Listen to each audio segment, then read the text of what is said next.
is taking us to the bottom half of the fifth, and good timing to have Billy in the press box with his favorite player, Greg Golson. Up at the plate, first one for a ball toward the outside half, and low 1-0. Dykstra still on the mound for Sioux City. Chufu Ja, Dylan Thomas to follow Golson. Here's an inside offering to Greg. He'll whirl out of the way. We'll go to 2-0. Greg so far, he struck out. He's put down a sacrifice bunt there in the third to help key up that two-run frame. Looking for something to drive here on 2-0. Dykstra holds it under the chin, over the head in the wind. Unleashes, and Golson, hot shot grounder, takes a high hop on Sampson, does handle, and gets it to first in time. Nate Sampson, the shortstop for the Sioux City Ball Club, with pretty nice play there. Yeah, that ball was quick. It was hammered by Golson. You know, Greg's run into some bad luck. We know he's been dealing with injuries, but something like that, he puts a good swing on the ball, and unfortunately, it's just right at the shortstop. Yeah, he'll be fine. He's a true professional. You know, we're going to see that guy in a coach's uniform real soon. When his career ends, we'll see him coaching, managing, doing something in this game because he's got a lot to offer. You know, we've seen you in a coaching uniform. You know who else we've seen in a coaching uniform? The broadcaster who was just here last year is Sean Aronson. They had him manage one of their spring training games while George Thomas was, I think he was at a wedding or a graduation. And so they had Sean manage, and the Saints won. Nice. Now, I would say this. Undefeated. I would be scared to death to ever even pitch that to anyone.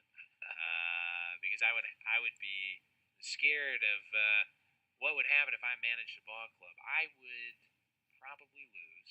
But you know what?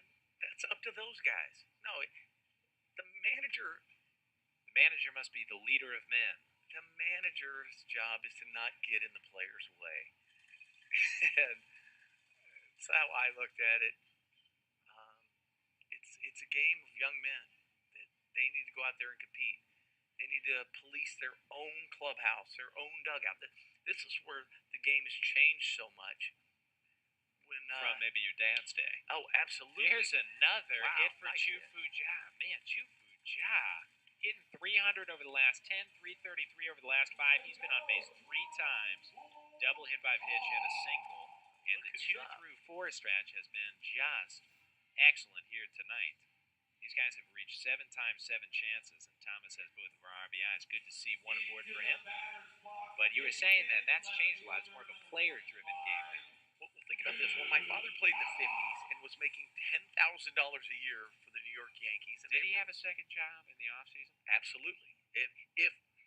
If they didn't win the World Series, and get the bonus, he would have to go work in a penicillin plant or sell cars in the offseason. Wow. So, but if they did win the World Series, now consider he's making $10,000 as his salary. He would get a check for bonus $6,700. That was almost like a given, though. They were winning so many World Series back in the late 40s and 50s. Well, Hall of Fame manager Casey Stengel didn't have to yell and scream at those guys if somebody didn't run out a ground ball or sell out for a play. Inside takes Thomas here. He's 2-0. Watch out. As a matter of fact, there were 4 of his teammates waiting for him as he walked into the dugout saying, hey, man, you're jacking with our World Series money. Right. You know, because players get accustomed to the manager that's yelling at them all the time. It starts to sound like Charlie Brown's teacher. Wah, wah, wah, wah. They're used to that. When your teammate's in your face, that's a different story. Billy, you continue to impress with the impressions. Thomas takes on the outside corner. He's going to be 2-1. Dylan, single, double, 2 RBIs. This guy has continued to just stay hot as aluminum foil on a car battery. Let's see if he can come up with another RBI here. Chufu Ja on first, and there's a ripped ball that's snared by Sermo. Tosses to second. Terrible luck. He's hit that human. One right on the money, but Sermo right there.